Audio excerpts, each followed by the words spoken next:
जम्मू कश्मीर से इस वक्त बड़ी खबर आ रही है। बट्टल सेक्टर में घुसपैठ की कोशिश हुई है। आतंकियों से मुठभेड़ के दौरान एक जवान शहीद हुआ है। सेना की मुस्तैदी के कारण घुसपैठ नाकाम हुई थी। रात 3 बजे ये कोशिश हुई थी। आतंकियों और सेना के बीच ये मुठभेड़ हुई। सेना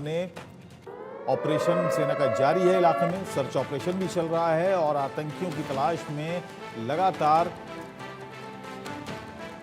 सेना गश्त दे रही है। इस वक्त की बड़ी खबर आपको बता दें, रात 3 बजे ये घुसपैठ की कोशिश हुई। आतंकियों और सेना के बीच मुठभेड़ हुई है जिसमें एक जवान के शहीद होने की खबर है। बट्टल सेक्टर में ये घुसपैठ की कोशिश हुई थी। एक जवान के शहीद होने की खबर आ रही है। सेना की मुस्तैदी के कारण ये घुसपैठ नाकाम हुई थी। रात लगभग 3 बजे ये घुसपैठ की कोशिश हुई थी। आतंकियों और सेना के बीच मुठभेड़ अब भी जारी है। इलाके में सेना का ऑपरेशन जारी है, सर्च ऑपरेशन भी जारी है और लगातार सीमा पर गश्त बढ़ा दी गई है।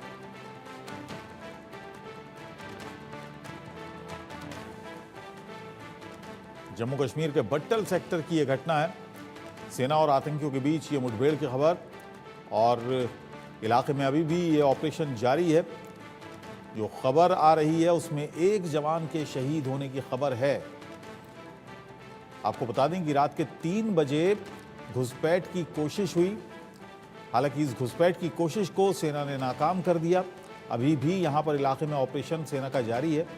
गश्त लगातार सीमा पर कर रही है सेना और इस कार्रवाई में, इस ऑपरेशन के दौरान सेना के एक जवान की शहादत भी हुई है।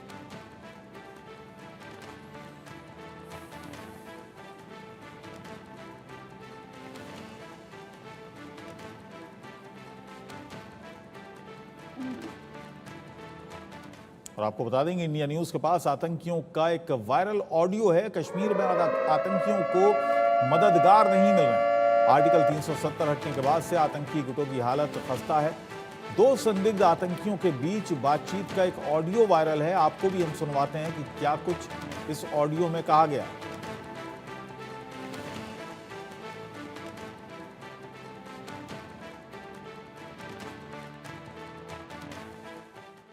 हाँ भाई ठीक है, कश्मीर के हालात ठीक है बहुत ही नीचे चलेंगे, बहुत ही डाउन हो गए, बहुत ही समझो कि बेड़ा गर्क होया पिया है। ठीक है, बेड़ा गर्क होया पिया बिल्कुल कश्मीर का। हुण तो इनकाउंटर होए तो लोग तो नारा तक नहीं मारते, पत्थर मारना तो दूर की गल। इतने शोहदा ठीक है, लोग तो कहते हैं ना शहीदों का खून जाया नहीं जाएगा, इंशाल्लाह कश्मीर आज़ाद होगा। हर तमाम कई लोगों को देख के लगता है ये बात सीधी सी बात है, कोई मुजाहिद शहीद होता है ठीक है, फेसबुक पे देखते हैं फोटो ठीक है, और खुदाया और रहम चलो आगे चल पड़ते हैं ठीक है। अब वो समझो बात ही नहीं रही। और मैं सहयोगी अजय जांडियाल इस खबर पर और जानकारी के साथ मेरे साथ जुड़ गए हैं। इसके अलावा 2 खास मेहमान भी मेरे साथ हैं। मेजर रिटायर्ड मोहम्मद अली शाह, जाने माने डिफेंस एक्सपर्ट हैं, और group captain retired UK Devnath भी हमारे साथ होंगे, डिफेंस एक्सपर्ट हैं। पहले अजय आप बताइएगा क्या सूरत हाल इस समय है, क्योंकि रात 3 बजे ये कोशिश हुई, सेना के एक जवान की शहादत की भी खबर है। अभी क्या अपडेट है? देखिए आपको बताऊं कि अभी भी तलाशी अभियान चल रहा है, क्योंकि 3 बजे जब आतंकियों ने फायरिंग की, जब मुठभेड़ हुई, उसके बाद से आतंकी जो है उस जंगल के इलाके में छुपे हुए थे और उसके बाद माना जा रहा है कि शायद ये आतंकी वहां से वापस पाकिस्तान की कब्जे वाले कश्मीर भी और भागे, या फिर वहां जंगल में अभी भी डेरा डाले हुए हैं ताकि अगर उनको फिर से मौका मिले तो वो घुसपैठ कर सकें। मगर सेना भी लगातार सतर्क है और पूरे इलाके को घेर कर रखा गया है ताकि आतंकी अगर वहां पर मौजूद हों तो उनको जो है वो ढूंढ निकाला जा सके, उनको मार गिराया जा सके। इस पूरी घटना में अभी तक आपको बताऊं कि जो सूचना है उसके मुताबिक एक सेना के जवान जो हैं उनकी शहादत हुई है और ऑपरेशन अभी जारी है। अगर आप देखें तो पिछले कुछ समय में लगातार जो है राजौरी पुंछ के इलाकों में आतंकियों की तरफ से, पाकिस्तान की तरफ से आतंकी गतिविधियों को तेज किया गया है और खासतौर पर सेना और सिविलियंस को टारगेट करने की प्लानिंग की गई है। राजौरी में 24 घंटे पहले हमने देखा किस तरीके से ख्वास इलाके में जो पुरुषोत्तम कुमार जो कि एक शौर्य चक्र अवार्डी है, विलेज डिफेंस गार्ड थे जिन्होंने एक आतंकी को मारा था, और सरकार ने उन्हें सम्मानित किया, उनके घर पर उनके परिवार की हत्या करने की साजिश जो है आतंकियों ने रची थी, जिसे सेना ने नाकाम किया। और जब वहां नाकामी हासिल हुई उसके बाद लाइन ऑफ कंट्रोल से एक बार फिर से फ्रेश घुसपैठ करने की जो है कोशिश की गई, जिसे सेना ने नाकाम कर दिया है। और अलर्ट जो है अंतर्राष्ट्रीय सीमा और लाइन ऑफ कंट्रोल के इलाकों में जारी किया गया है, क्योंकि जो सूचना है उसके मुताबिक सरहद के दूसरी तरफ, लाइन ऑफ कंट्रोल के दूसरी तरफ कई ऐसे लॉन्च पैड हैं जहां पर आतंकियों की मौजूदगी है। और ये आतंकी जैश ए मोहम्मद और लश्कर ए तोयबा से जुड़े हुए हैं, इनके पास हथियार हैं। इन्हें पाकिस्तानी एसएसजी कमांडोज ने खासतौर पर ट्रेनिंग दी है ताकि ये यहां पर जम्मू कश्मीर में आतंकी हमलों को अंजाम दे सकें। जी चलिए अजय, आप बने रहिए। मेरे साथ दो खास मेहमान, मेजर मोहम्मद अली शाह रिटायर्ड और यूके देवनाथ सर मेरे साथ हैं। मेजर मोहम्मद अली शाह, ये घटनाएं जैसा कि अजय भी बता रहे हैं बहुत ज़्यादा बड़ी हैं, घुसपैठ की ज़्यादा वारदातें हो रही हैं। एक नया ट्रेंड सामने आया है कि जो सेना के काफ़िले हैं उनको निशाना बनाया जा रहा है।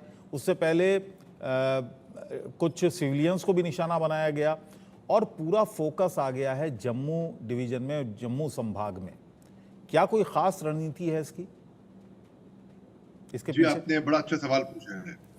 जी, बात ऐसी, देखिए कश्मीर में दरअसल ये लोग घुसपैठी घुस नहीं पा रहे हैं, वहां पे अपने नापाक मंसूबों को अंजाम नहीं दे पा रहे हैं, तो इनको लगा कि अभी कश्मीर में तो मुश्किल है, हम और कहीं अपना फोकस ढूंढते हैं जम्मू कश्मीर के ही इलाके में, जो कि सो कॉल्ड जम्मू कश्मीर था पहले। अब ये जम्मू साइड शिफ्ट हो रहे हैं, ये रियासी, ये उस जम्मू साइड की इलाके में, यहाँ पे इनका फोकस यहाँ पर है। और अगर आपने बिल्कुल दुरुस्त फरमाया, आपकी ऑब्जर्वेशन की मैं दाग देता हूँ। आपने बताया कि इनकी ट्रेंड, इनकी मोडस ऑपरेंडी सबकी वही थी कि सेना का एक काफिला जाता है, सुनसान जगह में जाता है, तब ये अटैक करते हैं और शिफ्ट निशाना डालते हैं पहले ड्राइवर के ऊपर। तो यानी कि जो उग्रवादी हैं, जो आतंकवादी हैं, जो दहशतगर्दी हैं, उनको मैं मानने को तैयार ही नहीं होगा कि उनको इतनी अच्छी ट्रेनिंग मिलती है कि वो इतने दूर से इतना अच्छा शिफ्ट निशाना लगा दें, स्नाइपर से या किसी से भी, ऐसे कि भाई एक्यूरेट निशाना लगे। इसके अंदर मैं पाकिस्तान की सेना का हाथ 100% देख रहा हूं। जिस तरीके के ये ट्रेंड है, इसमें ये साफ दर्शाता है कि ये इसमें कोई सेना बैकअप 100% मिला होगा इनको। बिना बैकअप के ये लोग नहीं कर पाएंगे ऐसे। दूसरी बात, अब बात करते हैं ये जम्मू इलाके में क्यों शिफ्ट हो रहे हैं जी। क्योंकि एक तरफ इनको वो दहशत का माहौल पैदा करना है।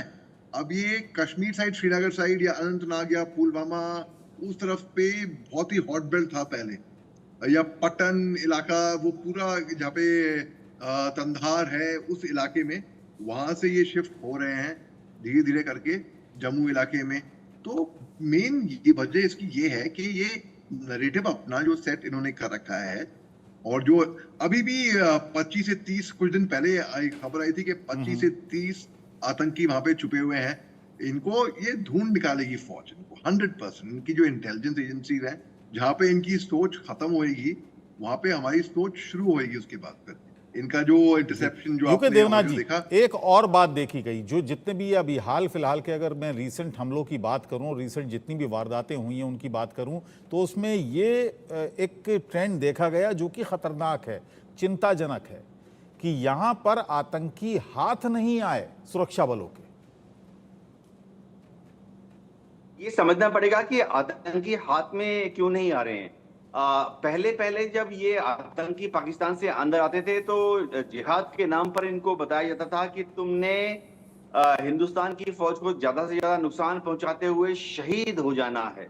शहीद हो जाओगे जिहाद के नाम पर तो फिर ऊपर जन्नत में जाओगे और तुम्हें 72 हूर मिलेगी। लेकिन हाल फिलहाल पिछले 3 महीने 2 महीने से इन्होंने एक टेक्निक बदल ली है। ये चले गए हैं कन्वेंशनल जो नॉर्मल तरीका है गुरिल्ला वॉरफेयर का, जिसमें कि वो आते हैं गुरिल्ला की तरह हमारे फौज पर हमला करते हैं और उसके बाद तुरंत वहां से निकल कर ये ऊंची ऊंची पहाड़ियों में, जंगलों में गायब हो जाते हैं, भाग जाते हैं। लेकिन कैसे भागते हैं? क्योंकि सेना के पास तमाम जो बहुत आधुनिक हमारे पास उपकरण हैं, इक्विपमेंट्स हैं, नाइट विजन डिवाइसेस हमारे पास हैं, बेहतरीन हथियार हमारे पास हैं, ड्रोन्स, हेलीकॉप्टर्स, तमाम हमारे पास सुविधा है। उसके बावजूद जंगल में गुम हो जाना ये बड़ा चिंताजनक है और खतरनाक भी है ये ट्रेंड। जी हाँ, डेफिनेटली ये बहुत खतरनाक ट्रेंड है। इनमें से जो लोग जंगल में चले जाते हैं और अगले 2-3 दिन तक कांटेक्ट अवॉइड करके वो क्या करते हैं, अपना बेस बदल लेते हैं, 15-20 किलोमीटर इधर उधर चले जाते हैं, तो इनको स्निफर डॉग से ढूंढा जाता है, नाइट विजन गॉगल से रात में इनकी मूवमेंट के ऊपर नजर रखी जाती है, हवा से, ड्रोन से, हेलीकॉप्टर से नजर रखी जाती है। इनमें से काफी संख्या में इनको न्यूट्रलाइज किया भी गया है, लेकिन इसमें कोई शक नहीं है कि अभी भी इनमें से काफी बड़ी तादाद में बच गए हैं। जब पार्लियामेंट्री इलेक्शन हो रहे थे उस वक्त इंटेलिजेंस एजेंसीज का दावा था कि 50 से 60 आतंकवादी अभी इंडिया के अंदर घूम रहे हैं, जम्मू कश्मीर में, खासतौर से पीर पंजाल के उस तरफ और इस तरफ। एज ऑफ लास्ट वीक, अभी जो 31 जुलाई का जो इंटेलिजेंस समरी बन रही है जी, उसके हिसाब से करीबन 25 से 30 आतंकवादी उनमें से अभी भी बचे हुए हैं। तो exact figures intelligence agencies release करेंगी 31 जुलाई को। इनको पहाड़ों के ऊपर चेज यानी इनका पीछा करने में थोड़ा सा मनाही नहीं है, लेकिन थोड़ा सा अंकुश लगाया गया है। हो क्या रहा है कि ये सेना के ऊपर फायर करते हैं, फिर सेना के यंग ऑफिसर्स और जवान पहाड़ की चढ़ाइयां चढ़कर इनका पीछा करती हैं।